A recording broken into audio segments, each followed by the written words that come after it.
2 दिन बाद सोनिया की शादी थी, पर वो अपनी शादी को लेकर बहुत घबराई हुई थी। भाभी, मुझे तो बहुत घबराहट हो रही है। मैं शादी के बाद सब कुछ कैसे संभाल पाऊंगी? आपने तो यहाँ आकर सब कुछ मैनेज कर लिया। सोनिया, ऐसी कोई बात नहीं है। तुम भी अपने ससुराल में बहुत अच्छे से सब कुछ संभाल लोगी। मैं ये बात अच्छे से जानती हूँ, और फिर मैंने तो इसीलिए अच्छे से मैनेज कर लिया क्योंकि यहाँ पर तुम सब बहुत अच्छे हो, मुझे अच्छे से समझते हो। सबने मुझे बहुत सपोर्ट किया, और जहाँ तक मैं जानती हूँ तुम्हारे ससुराल में सब अच्छे ही होंगे, और आलोक जी का नेचर तो बहुत अच्छा है। तुम भी सबके दिलों में अपने लिए जगह जरूर बना लोगी। थैंक यू भाभी, थैंक यू सो मच।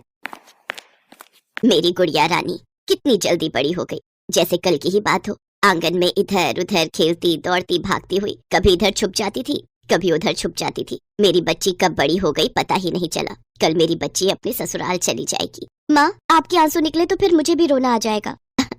अरे मेरी बिटिया, ये खुशी के आंसू हैं। मैं रो थोड़ी रही हूँ, देख।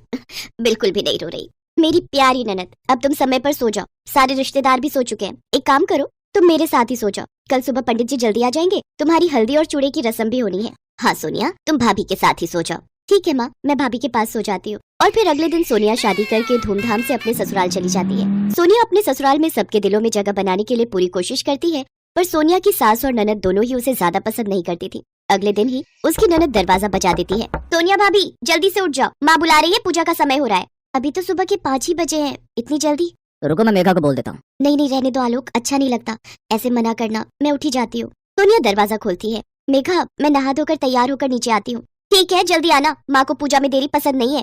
सोनिया नहा धोकर तैयार होती है और फटाफट से पूजा में पहुँचती है।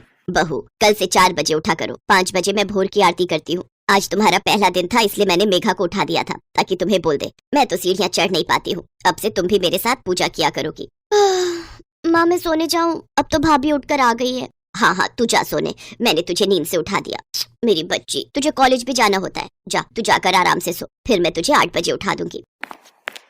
सोनिया अपनी सास के साथ पूजा करती है। नाश्ते में उसकी सास उसे समोसे बनाने के लिए कहती है। सोनिया बहुत अच्छा खाना बनाती थी। उसने अपनी माँ और भाभी से बहुत सारी डिशेस बनानी सीखी हुई थी। बहू, समोसे में मिर्ची बड़ी तेज कर दी, और थोड़े तले भी सही नहीं है, थोड़े कच्चे रह गए।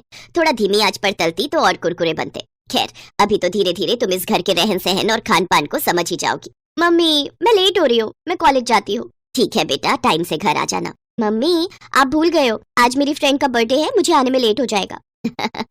अच्छा, मैं तो भूल ही गई। ठीक है, तो फिर फोन कर देना। मेघा कॉलेज चली जाती है। सोनिया रसोई में बर्तन रखकर कमरे में आ जाती है। सोनिया, मैं जानता हूँ समोसे बिल्कुल ठीक बने थे, तुम्हें किसी को भी कुछ प्रूफ करने की जरूरत नहीं है। माँ और मेघा धीरे धीरे तुम्हारे साथ एडजस्ट कर पाएंगी, मैं उनके नेचर को जानता हूँ। कोई बात नहीं आलोक, मैं भी तो फिर धीरे धीरे ही सबके नेचर को पहचानूंगी ना। पर मैं पूरी कोशिश करूंगी कि मैं धीरे धीरे सबको समझने लगूं और सब मुझे समझने लगे। पर सोनिया जितनी भी कोशिश कर रही थी, उस कोशिश का उसकी सास और ननद पर कोई असर नहीं हुआ।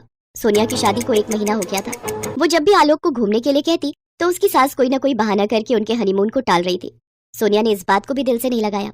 वो फिर भी सबकी इज्जत करती, सबकी देखभाल करती, सबका पूरा ख्याल रखती। जो भी गुण अच्छी बहू में होने चाहिए, वो सब सोनिया में पूरी तरह से थे। वो अपने आप को एक अच्छी बहू साबित करने की कोशिश में लगी हुई थी। पर एक दिन तो हद ही हो गई। सोनिया पड़ोस में रहने वाले एक लड़के से बातें कर रही थी। बातों ही बातों में सोनिया थोड़ी हंस पड़ी। कॉलेज से आते हुए उसकी ननद मेघा ने उसे एक लड़के से बात करते हुए देख लिया और जाकर सीधा ये बात अपनी माँ को बता दी। माँ, लगता है भाभी में बिल्कुल भी तमीज नहीं है। पड़ोस में रहने वाला वो रघु है ना, उससे हंस हंस के बातें कर रही थी। तुम जानती हो ना रघु कैसे स्वभाव का है, पूरे मोहल्ले का बिगड़ा हुआ लड़का है। क्या बहू रघु से बात कर रही थी? अभी इसकी खबर लेती हूँ। सोनिया अब तक अपनी ननद की सारी बात सुन चुकी थी। अब सोनिया की सहनशीलता भी जवाब दे रही थी। क्या बात है बहू, ये हमारे घर की बहू के अच्छे संस्कार वाली बात नहीं है। तुम किसी गैर मर्द के साथ हंस हंस के बातें कर रही हो। पता है मोहल्ले में कितनी बदनामी हो जाएगी। कुछ तो समझा करो, तुम इस घर की नई नवेली बहू हो। बस माँ जी, बहुत हुआ, आप दोनों मेरा बहुत अपमान कर चुके हो।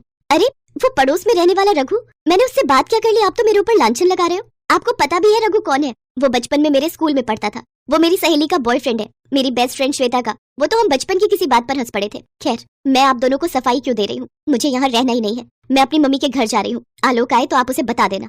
सोनिया गुस्से में अपना पर्स उठाती है और अपनी मम्मी के घर आ जाती है। उसकी सास और ननद घबरा गए थे, क्योंकि आलोक के आने के बाद वो क्या ही जवाब देते कि उन्होंने ऐसी क्या गलती की जिसकी वजह से सोनिया घर छोड़कर चली गई। उधर सोनिया भी रोते हुए अपनी माँ और भाभी को सारी बात बताती है। भाभी, मैंने उस घर में आपकी तरह जगह बनाने की बहुत कोशिश की, पर नहीं। माँ जी और मेघा, उन दोनों ने मेरा अपमान किया, मेरे चरित्र पर उंगली उठाई। क्या आपको लगता है कि मुझे उस घर में रहना चाहिए, वापस जाना चाहिए? सोनिया, रो मत मेरी प्यारी ननद, मैं आलोक जी से बात करूंगी। तुम्हारे भैया और मैं दोनों मिलकर उनसे बात करने जाएंगे। बहू बिल्कुल ठीक कह रही है। अरे हमने अपनी बेटी दी है तो ये थोड़ी है कि हमारा कोई सम्मान नहीं है। हमने अपनी बेटी को अच्छे संस्कार दिए हैं और वो मेरी बेटी पर इस तरह के लांछन लगा रही है।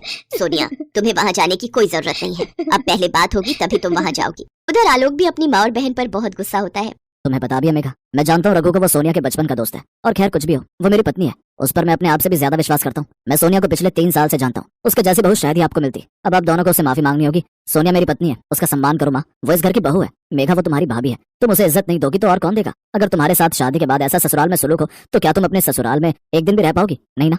तो सोचो सोनिया के दिल पर क्या बीतती होगी। वो बेचारी तो चुपचाप तुम सबसे थोड़ा प्यार पाने के लिए तरस रही है, पर तुम दोनों उससे बिल्कुल भी ठीक से बात नहीं करती हो।